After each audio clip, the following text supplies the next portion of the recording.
feeling? Why I'm leaving? Good, please. Run me my keys. You're feeling. Oh, hey. In the ride. Oh, hey. Oh, you're feeling. I don't know about that. Yeah. What's up, y'all? Just a quick little topic here I want to share with y'all. It's your man Rico, the opinionist. Rico and his opinions. Hold on, let me across here real quick. Ooh. Alright, so if you haven't heard, I have a book that I wrote. It's all about fatherhood or absentee fatherism. Or me just sharing my story about it a little bit. It's about me finding out by accident who my actual biological father was. Mary Max was good. At age 22, found out by accident. My aunt, rest in peace, passed away in 2010, pancreatic cancer.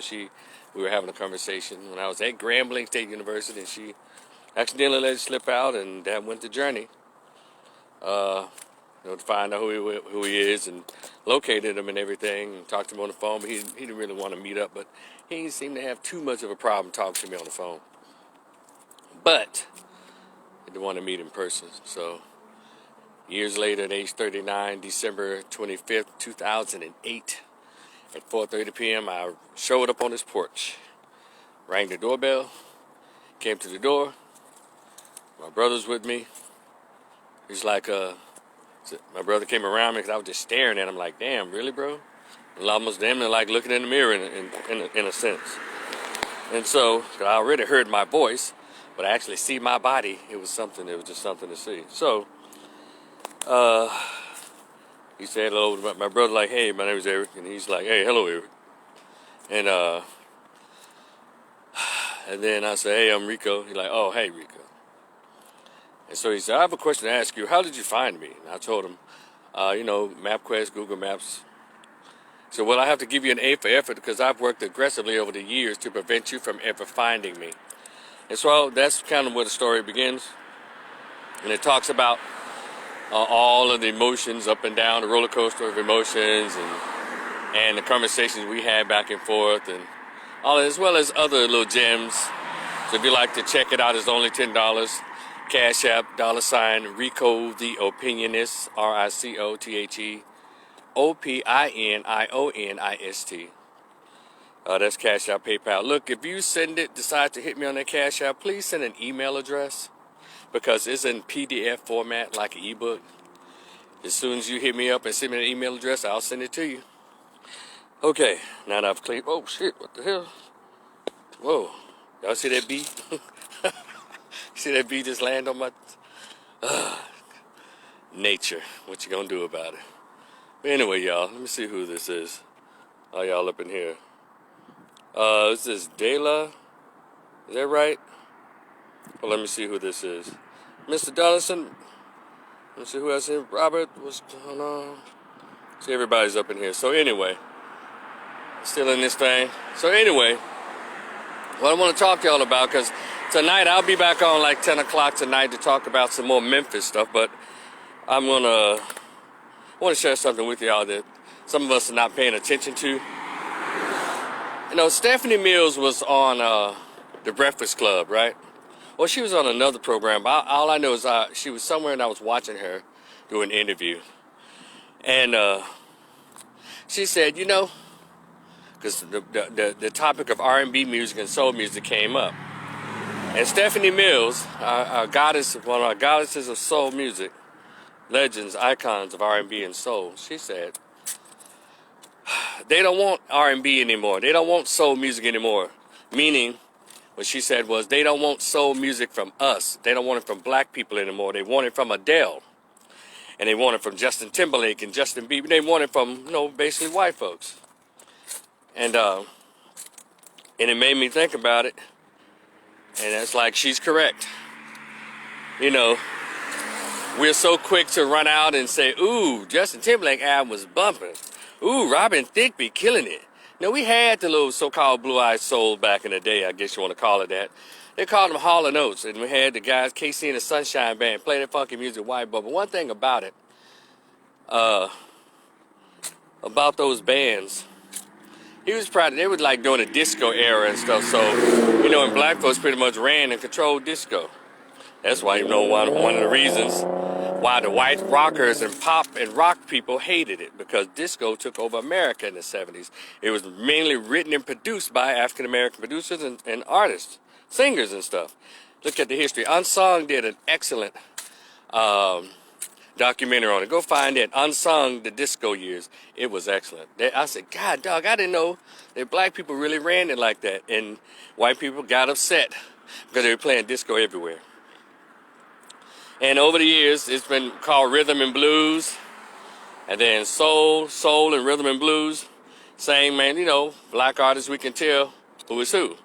And then you have these people that come around and say, well, it doesn't matter, it's a feeling. It doesn't matter if you're black or white or whatever, but hold on a minute, let's go to the history of soul music, because it has the same history as gospel music. A lot of it comes from our experiences as African Americans in this country from 1619. Some people push it back to 1515 when kidnapped Africans were brought over and turned and transformed into what we refer to now as slaves. It took them about 300 years to do that. And with all that brutality and all that hurt, that trauma of being raped and beaten and sold off, families divided, shout out to Joe Biden and Kamala Harris, and everybody else who's talking about the border people. Oh, they're being separated, families are being separated. Well, that was the original separation of families, American slavery, but nobody wants to talk about that. So with all that trouble, it birthed gospel music and soul and blues. And I don't know if a lot of us actually as black people take time to read and study our history, especially the history of music. And y'all got to keep in mind, the Caucasian people haven't been the originators of anything except for war and rape and incest. Yeah, go ahead and look up the European existence. All the art that they have, all that stuff come from black people, and dances and rhythms and stuff come from African people.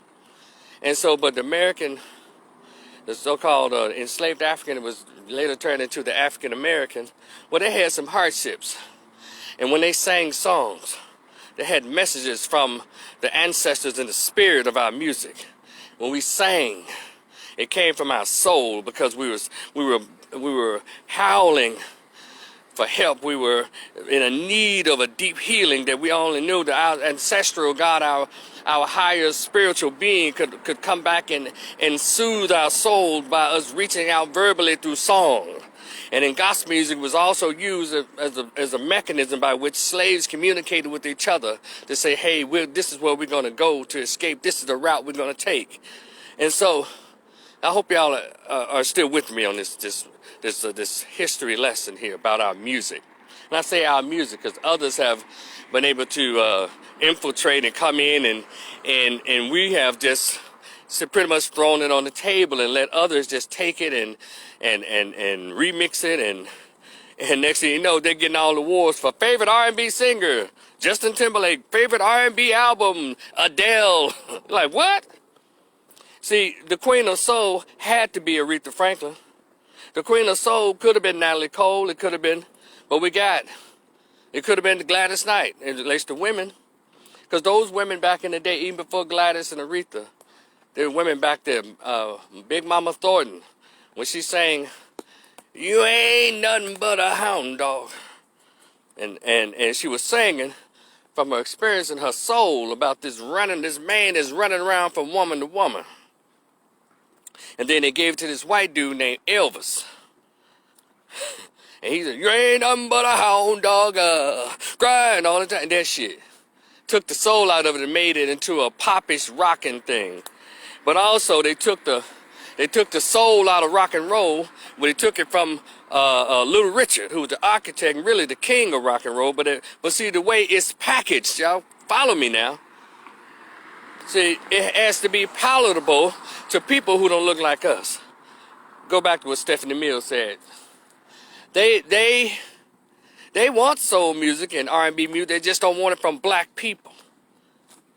And I hate that Stephanie Mills has to be the one to say this, you know, one of our elders has to say this because black youth and even black 50-year-olds have totally disconnected from what the elders are saying, so people are not going to pay attention to it. And guess what? Stephanie Mills made the same speech at the most recent verses between she and Shaka Khan. And nobody's paying attention to that because we've been successfully deprogrammed from our own blackness. We have been. Look around. We give them everything. And to all of you who got sons, grandsons, and sons who do Memphis juking, pay attention to what they're doing with the Memphis juking. They got this white boy in all the videos doing, I call him the Elvis of juking. They be cheering him on. Yeah, yeah, yeah. Looking goofy as shit the way Elvis looked. But due to the fact that he can wiggle his dumb, wiggly ass knees and hold on, and copy off Chuck Berry and Little Richard and Sam Cooke and all, no, he was before Sam Cooke. But it was during the same time, because he came in 50s, Sam Cooke came in the 60s, but he's still. And stole from Jackie Wilson, the original lip-moving man. If you go look at the story of Jackie Wilson, he was the original. He was supposed to have been that. Lonely Teardrops. Through the history of black music, or soul music. And so now, they changed even the categories of the award shows. We'll call everything popular music. Of course it was popular music. Our music is popular all over the world with everybody. But they don't want your black face on it. And we need to pay attention to it. We're just giving it away. Why are we always so excited when we see white people doing our stuff? Because just like, if you don't understand the story of Pocahontas and the Native Americans, when they came in, like, oh, Pilgrims met the Native Americans. When they came over, they couldn't do anything. But they closed their mouths and they act good enough until they learned how to plant their own corn, how to grow their own food, and how to hunt their own animals. And then when they felt strong enough, whatever, after they got through infiltrating the Native American tribes and their I guess their community, then they slaughtered the Indians and became, they killed them off. And that's what they do. To all you black people that got black organizations, they're supposed to be serving black children and black people, but you got about 4 white folks on your board. So that means you ain't gonna be there long. The same thing they do with everything. They come in and they send one sweet little white woman or a very down-ass white boy into it to infiltrate. Now he cool, man, he cool. You know, it is crazy. And so they took soul music out of the hands of black artists, and black artists didn't care. They just sold it on off. Y'all pay attention to what's been playing on the radio. Not V101 there in Memphis, not WDIA, not here in Dallas, 105.7, not Magic 94.5 here, but no, the old school. I'm talking about on the regular stations. Like K97 used to play soul music when I was a kid. Used to play all the music, not just rap. Before rap came, it was soul music only before rap music popped out, started popping. But now, for the black community, the people who are singing R&B music that's playing on the so-called hip-hop R&B charts is Drake and Future. Y'all listen to these singing rappers.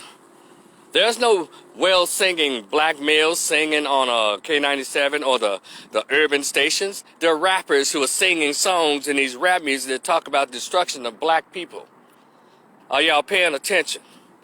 So we need to get off our ass and stop acting stupid in 2021 and take ownership of our own race the way everyone else takes ownership of theirs, and then we stand back and either get jealous or look stupid. There's nothing wrong with taking ownership of what's yours. First, you got to teach yourself the history of it. There are a lot of documentaries that can teach you. Am I the only one watching TV around this mother lover? Yeah, y'all all glued to that damn Netflix with the mulatto and the afro, but you won't go and take time to look at the history of who you are. You understand? Well, for those of you who know what a mulatto is, a mixed or biracial with the biracial afro.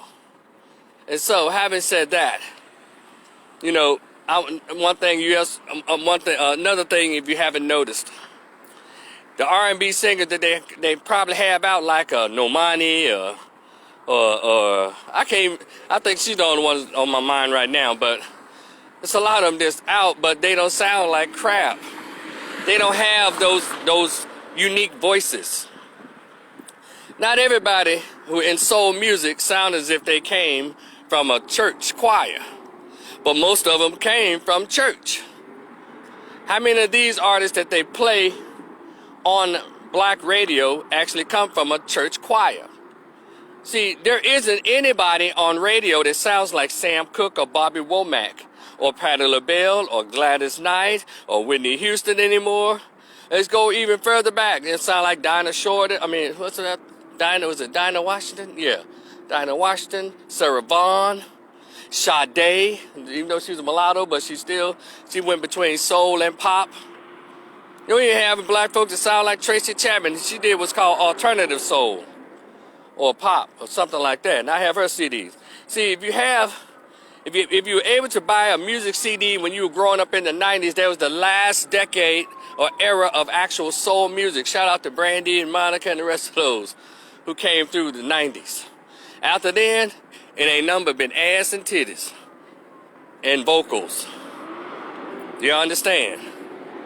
And so we need to pay attention to when the elders are speaking like a Stephanie Mills and take her up on it, because it is the young generation that's going to have to make these changes and make progressive changes or go back and make things back the way they were.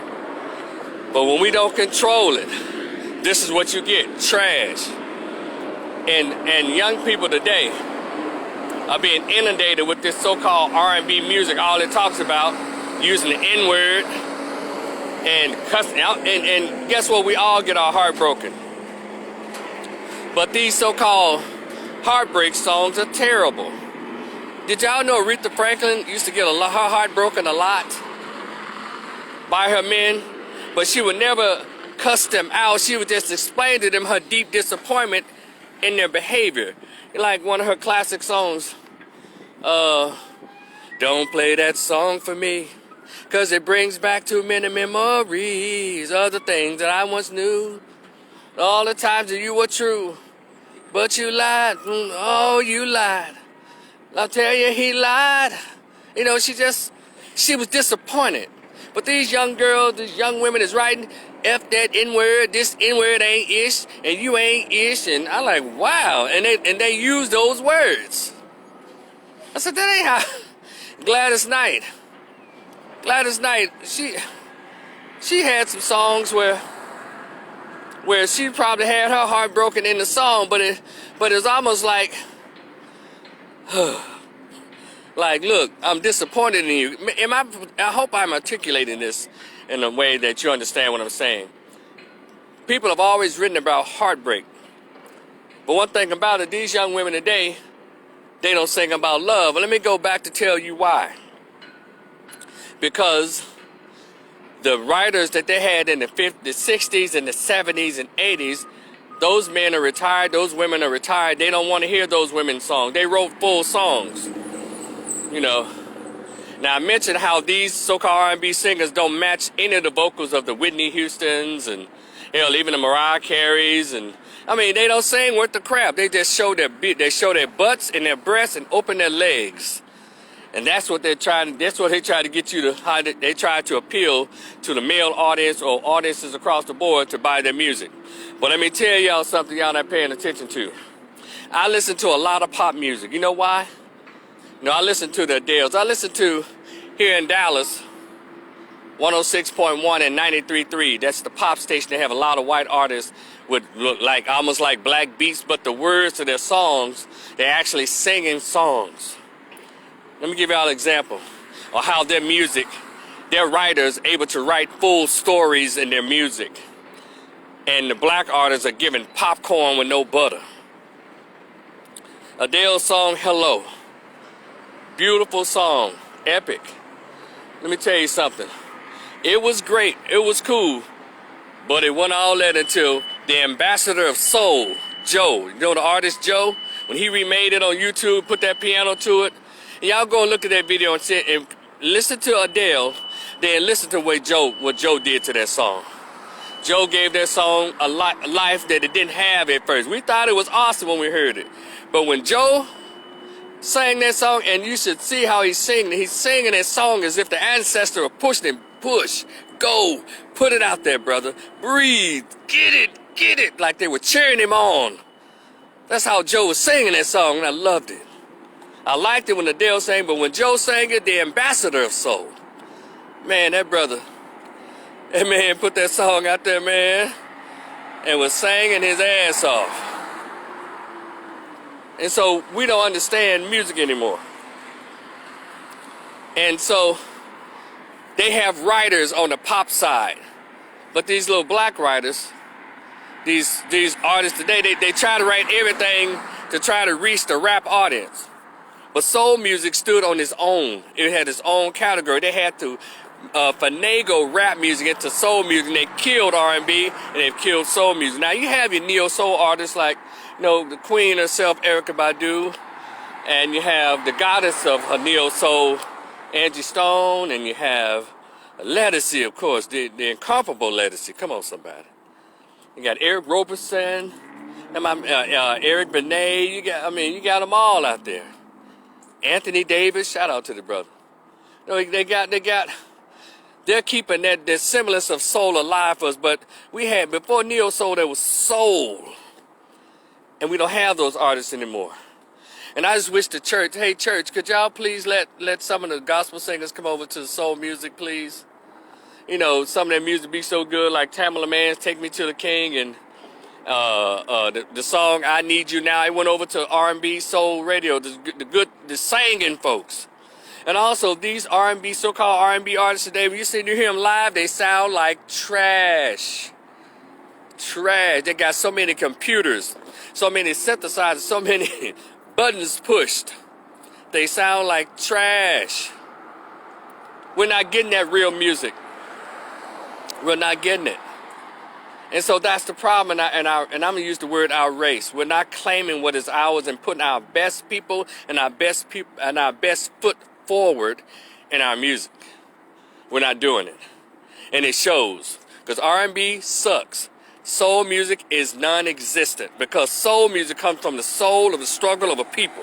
And when Aretha played that piano and sang her songs, when Stevie Wonder played his piano and his synthesizer and blew that harmonica, there was a soul behind that harmonica.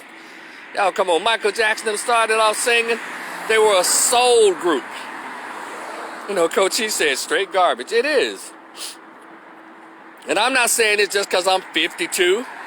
I'm saying it because I was there and I heard what the stuff sounded like before this bullshit came about.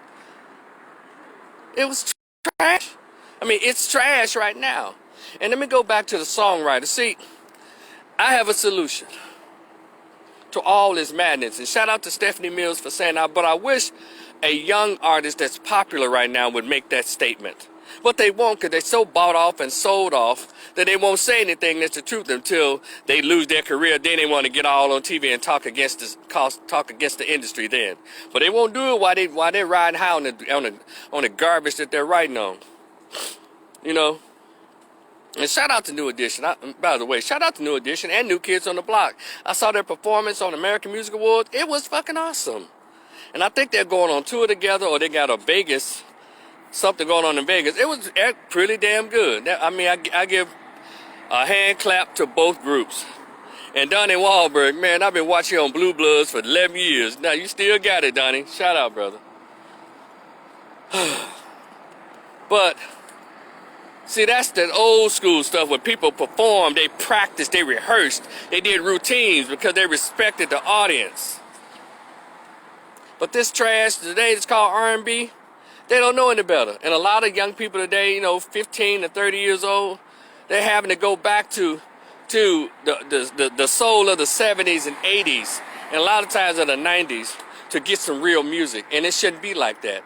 That's why we as a community have to go back and reclaim soul. Let me get back to the writing part. I mentioned Adele. I mentioned a lot of these little pop artists. I listen to quite a bit of music. They got these young white girls singing these songs about heartbreak, but it's and the songs are fully written songs. That's like, I'm 52. What the hell I'm doing listening to Olivia Rodrigo? You're a traitor. I shouldn't be listening to that, but the damn song sounds good. And so, y'all believe, guess what I did? It's a song, her name is Olivia Rodrigo. She has a song called Traitor. It's just a bubblegum teenage girl talking about her boyfriend. When he, cheated on her, but Slick, what was he doing? He told her that the girl he was friends with, it wasn't no more than that. But it turns out when they broke up, 2 weeks later, he with Lil Mama and they about to walk down the aisle. She's like, damn, I thought y'all want all that. You lied to me. He said, she told him, you didn't cheat, but you're still a traitor. And the way she sings the song with such a long chord, almost she's not a top tier singer, but she has the tone and the voice to pull that song off. And so you know what I did? I sent the Instagram message to Joe. I said, hey Joe, hey man, I know would you mind splashing some of your R&B flavor on this song the way you did Adele's Hello? I think this is a song, if Joe were to take it on and look at it, and because it has that stretch and that reach of music, I think Joe can, I'm telling you, blow this song out the water. You say, well, damn. So what you gonna do, Rico? Send Joe, ask people like Joe to sing a lot of young white girls' hurt songs? Well, hell. I think she may be a part Latina or something, or Italian. But anyway, that seems to be, on the pop side of things, they actually have songwriters that write them full songs, but the R&B crap today is trash, it's gimmicky, it's hip-hop-ish, it's rap-ish, it's dumb, and it's angry, and it's just lame. And that's why these young women today don't have that femininity. Let me tell y'all about soul music before I get to the writers again. Soul music brought out this femininity in women. When they did, and when they listened to the slow songs, Teddy Pendergrass was singing to him, Luther was singing to him, even Freddie Jackson was singing to him, Tevin Campbell, Barry White was singing to these folks, Bobby Womack. They had songs, even if the songs was letting her know, I know you ain't treating me right, baby, but that's okay. What's his name? Bill Withers. You can keep on using me until you use me up on pom.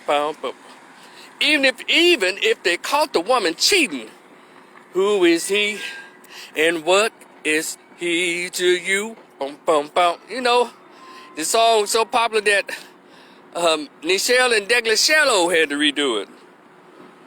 So, but all this other stuff, and the meaning was between men and women. See, that's the way the songs were written. Even though let you know that you were cheating or I'm hurt, they didn't call them out that name. They won all these N-words and all this F-you and F-boys and all this foolishness. And she won all these B's and W's and H or garden tools. She won all this mess. It wasn't no angry hurt song. It was like, I understand. I'm disappointed in you. And so the white artists on the pop stations sing those kind of songs. When they really put their quote-unquote soul into the song, their hurt into the song. But our music has lost its soul, or it's been taken away or traded off. And it's a shame. It's to come through Stephanie Mills. We need to reclaim soul music. Let me take you back to the writing again. See, we had a writing duo back in the day called Gamble and Huff. And before then, it was Smokey Robinson wrote a lot of those songs that we all love. Smokey Robinson, Gamble and Huff of the Philadelphia International Sound out of Philly. They wrote all the Teddy Pendergrass stuff and OJ's music. You got Lionel Richie, you got Patrice Rushen, you have Valerie Simpson, you have Jimmy Jam and Terry Lewis, L.A., Babyface, mainly Babyface. They wrote songs. Love songs, even if it was upbeat. There was no foolishness in it. And I think, here's my solution. I think that all of those men who are still around, Lionel Richie, Commodores, whoever wrote for the Isley Brothers, those songwriters, they're all in their 60s, 70s, and 80s now. No, they should form like a board of pop and soul writers. Thank you, A.E. Porter and David Porter and Isaac Hayes. That's right. I'm leaving out Memphis. I'm sorry. Thank you, E. That's right, Memphis, the hotbed of soul, hot buttered soul. Shout out, rest in peace, Isaac Hayes. You had Sam and Dave, and you had, what's his name? No, I'm not going to continue to speak until I get his name. Otis Redding. Try a little tenderness, yes. And let me tell y'all something about that song, Respect. Aretha Franklin, she made it, I guess, famous, but it was actually a male version sang by the man himself, Otis Redding. Respect. What you want, baby, I got it. What you need, honey, no, I got it. All I'm asking is for the respect when I come home. Hey, now.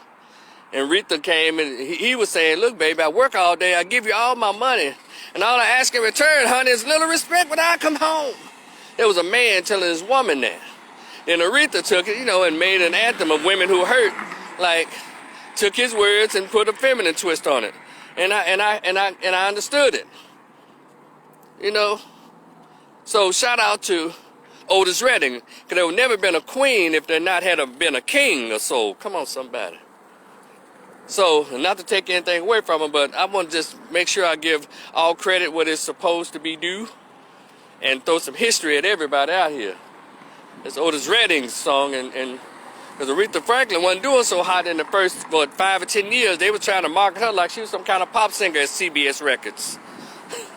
Then in 1966, 7, she got with these two dudes, like white guys and some other folks, and came to Memphis and recorded some stuff, and New York and recorded some stuff. Boom!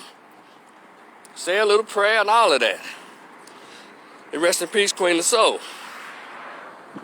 And so we have to get back to make those writers of those songs that we love and sing today. We need to put them on a board of writing. And I know Prince probably got some old songs somewhere he never released. I'm sure Smokey Robinson still probably has some songs. Lionel Richie has tons of songs.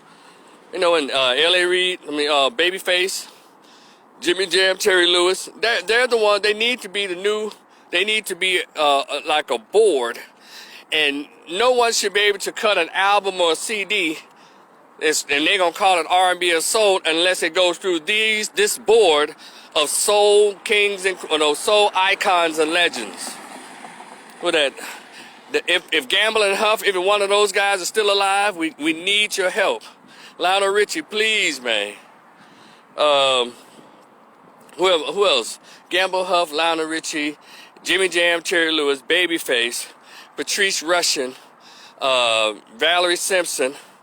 Who else is writing all those wonderful songs? And everybody who wrote those songs that I don't know it all, because I'm not just a huge music aficionado, but I remember what I liked. The people who wrote songs for Freddie Jackson, the people who wrote Luther wrote most of his own songs, but those songs, we need those soul icons to form a board and make it where can nobody put out an R&B or soul CD unless it gets the stamp of approval by that board. That's where it should be, so we can get it back, get the soul back in the people. And I'm telling y'all this, and that way, when they start making slow songs again, it'll make black men and black women want to be with each other and dance with each other again. Because when they took the soul out of the music, we stopped wanting to be with each other. Because it is the music that dictates one's society. If you want to know the condition of the people, check out the music that they're listening to. I don't know who said that. I don't know if it was Elijah Muhammad or maybe one of the other scholars who said that. But it's the truth. Because most of the young adults today listen to this trap rap music. And all it talks about is hate towards one another, somebody jealous of them, gang, gang, gang, thought, hands on my knees, shake my ass on my thought shit. Shout out to Megan Thee Stallion. Cardi B, WAP, all of this. And Future and what's the little tight pants wearing dudes with dreads in Atlanta? Straightening, Migos, all they talking about is drugs and crack, drugs and trapping, and that's all they talk about. That's all of them talk about. That's what they need. Oh yeah, thank you, Marcus. Angela Winbush. Yeah, she deserves to be on that board. There's quite a few of them. I could name them all, but I just wanted to share that. Thank you, Stephanie Mills, for making the call and giving the order. We need to reclaim black music, soul music, and bring in its purest form, because our people need a healing. But I can honestly say, one music that has not been touched by the foolishness, that is gospel music. Because one thing about gospel music, they have a standard. If you can't sing, sing, and singing like the ancestors are pushing you forward to deliver a message, they ain't fooling with you. And the gospel music or church audience are not fooling with you either. Because we have those folks who can't hardly sing. We know who they are. We've all snickered at them and laughed at them in church, and they say, it's okay. They singing for the Lord. Those people who can barely sing, those folks. Well, y'all go ahead and do that and bless your heart. But we need some folks that's singing from their guts and their souls. Even if they don't sound like Whitney or Gladys or Shaka or Patty. You know what I'm saying? Even if they don't sound like those women. You know, and others, Natalie Cole. Even if they don't sound like Barry White, Teddy Pendergrass, Luther, Freddie, Frankie Beverly. Even if they don't sound like them, it's all right. You know, because you still can have a positive message and sound like Otis and sound like Bobby Womack and Sam Cooke and Johnny Taylor. Hold on a minute, y'all.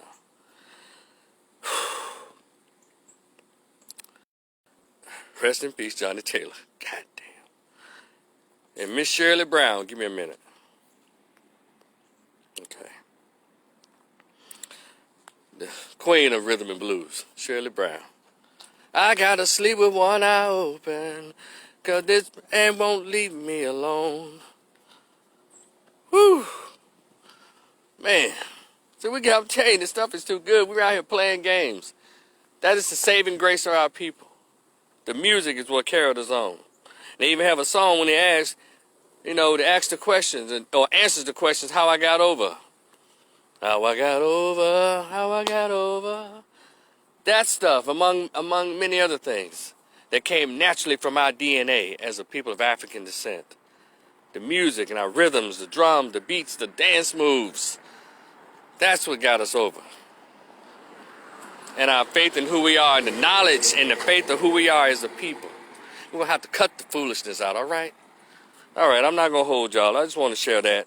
And again, thank you, Stephanie Mills, for bringing that out. I hope other people catch on. Not just people in their 50s, 60s, and 70s, but I want some teenagers and some 20-something-year-old college students and some early 30s to also take this movement and run with it, okay? Y'all be cool. I'll see y'all again tonight. Or maybe I may do one a little bit after this, before 10 o'clock. But thank y'all again. Check out my book. It's in the description box on this YouTube channel. It's in the description box on this Facebook page that this live is on, okay? And it'll tell you what to do. Y'all be cool and enjoy the rest of your day. Thank you for joining me for my afternoon chat and stroll. Peace. Hold on, let me take these off so I can see where it is. Sun is blazing.